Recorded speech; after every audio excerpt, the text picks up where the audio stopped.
This is getting ridiculous. Major New Jersey Devils updates and who needs to play well for New Jersey to have success in Game 4 against Carolina. Welcome in, ladies and gentlemen, to Devils Digest. I am your host, Ryan the Gosiker, here with you as always, talking the latest and greatest Devils hockey, having some fun here with you on the channel. But first, I want to give you a chance to be one of the first subscribers here to Devils Digest. Go ahead and hit that subscribe button, and we'll get right into the show. Now, as I mentioned at the top, this is getting ridiculous. The Devils suffer another defensive injury.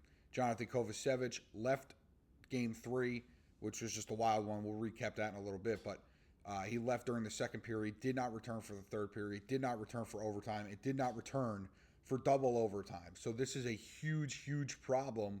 And while the Devils had their off day yesterday, let's take a look. Did we get an answer from head coach Sheldon Keefe?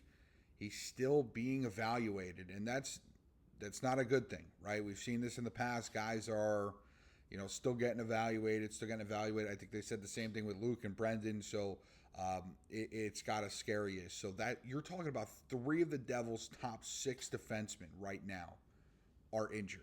And we don't know. We'll maybe get an update later today on Kovacevic.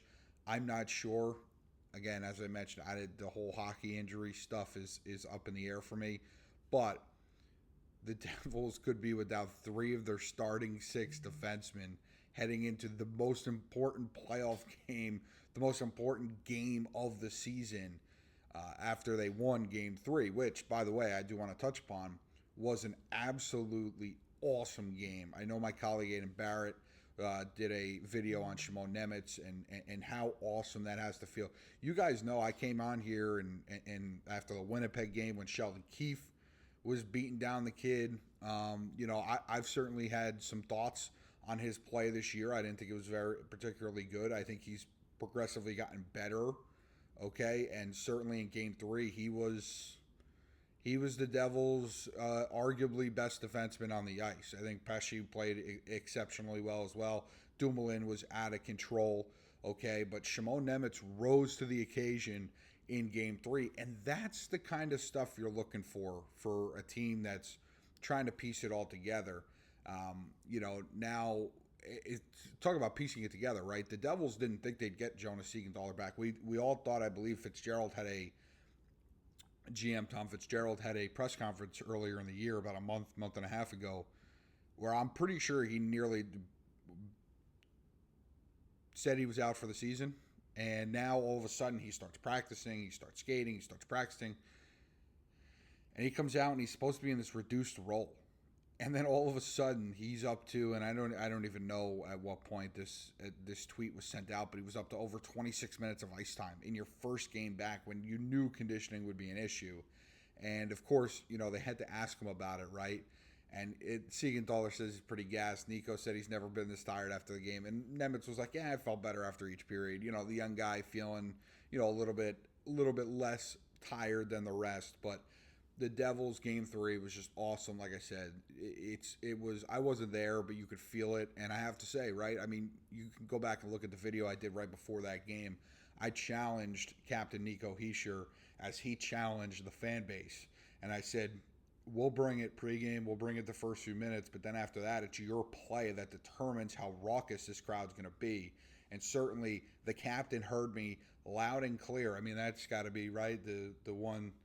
that's got to be a gold star, right? We got to think Nico Hischier listens to Devils Digest because he comes out, his play is exceptional, and then he scores the goal that gets the crowd going.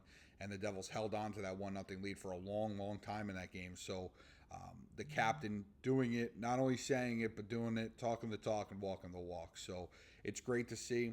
Now moving on to Game 4 today, the most important game of the Devils season, right? You go back to Raleigh 2-2, you guarantee yourself a Game 6 in front of your home crowd on Friday, May 2nd. If you lose, you're down 3-1, and going into Raleigh, the Devils have not been, Raleigh has not been kind to the New Jersey Devils as of late, so you really don't want to go back down there 3-1, okay? And they have to find a way, and one of the ways they're going to have to find a way, in my opinion, is they're going to have to get some guys to step up. And I think one of those guys has got to be Erik Haula. And, right, we're looking for different guys. Shimon Nemec. Nate Bastian almost had the game-winning goal the other night. I mean, this video would have exploded if that would have happened, okay? But a guy I'm looking to step up is Erik Haula because, you're just looking for that bottom six. You want contributions, right? They don't need to carry the team, right? Jesper, Bratt, Nico, Hischier, Timo, Meier. That's their job. But these guys have to contribute and be a part of the recipe for success. They can't be part of, we won despite this, okay? They have to be part of the reason why the Devils are winning and not why they're losing, okay? So Erik Haula has to continue to step up, and that he has ever since, you can see the stats here, ever since he broke that scoreless streak that was like 4 months. It was from Thanksgiving until whenever. He's been much, much better. It seems like maybe there was an ailment or something like that was really holding him back. So Erik Haula is number one. And the other thing, if the Devils have any chance, and I said it at the beginning of the series, I'm going to say it right now in basically the middle of the series, it's Jacob Markstrom. Okay? And Jacob Markstrom has been exceptional for this team. If you just look at his last 5 games, again, that clunker against Boston we could take out. It's kind of been an outlier. But you look at that, 957, 932, 926, 926. Okay? And these are, again, that's 3 games against Carolina. You have the game against the Islanders in there as well. So Jacob Markstrom, and by the way, that game 1 loss, having 44 saves was kind of ridiculous. Okay? He's been standing on his head a little bit in this series, and the Devils need to continue to feed off of that, and Jacob Markstrom needs to continue to keep that up because the Devils are in a very tricky spot right now. They can really, they're on a seesaw. They're teetering one way or the other. Jacob Markstrom can't afford a rough game today in Game 4. He's got to be solid, okay? I look for him to continue to be solid. That's what he's been, okay? It's something that I'm looking for the Devils to. I don't want them to have to rely on Jacob Markstrom this much, right? Because anybody could have a bad day, but certainly today Jacob Markstrom needs to replicate what he's done in the last 4 games in terms of save percentage, in terms of being the dominant force that the Devils have needed. So it's been good to see Jacob Markstrom be what he's been. Here's head coach Sheldon Keefe talking about the 2 overtime game a little bit.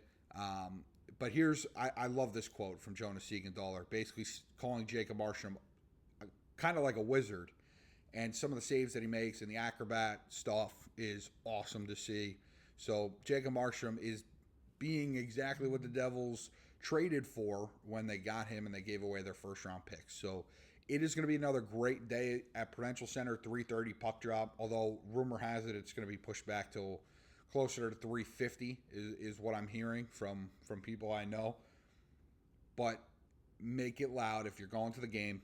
Be loud, be raucous, okay? Have fun, enjoy it, okay? Because, again, the sad reality is it could be the last home game of the year, but also it could be the springboard, right? If the Devils win this game, who knows? Again, I know Raleigh's a house of horrors, but there could be some positive momentum. And if they win, you get an extra game at home on Friday, May 2nd. So a lot to look forward to if you're the Devils, but man, these defensive injuries, it's hard. You can see it in my shoulder. These defensive injuries are just killing them. Just absolutely killing them. They're going to need big performances again from Dougie, from Pesce, who's playing way under 100% according to head coach Sheldon Keefe. Brian Dumoulin, who took, I believe it was over 36 minutes of ice time in the last game. They need those guys to step up and rise to the occasion and continue to exceed even what we can conceive as expectations for them. So let's go Devils. Game 4, bring it home and go back to Raleigh tied 2-2. Let's get it, Devils Nation. Leave us a comment. What do you think? What have you thought about the Devils? And man, how many injuries can they sustain, right? I mean, go ahead and leave us a comment. Be one of our first subscribers to the channel. And we'll catch you next time on Devils Digest.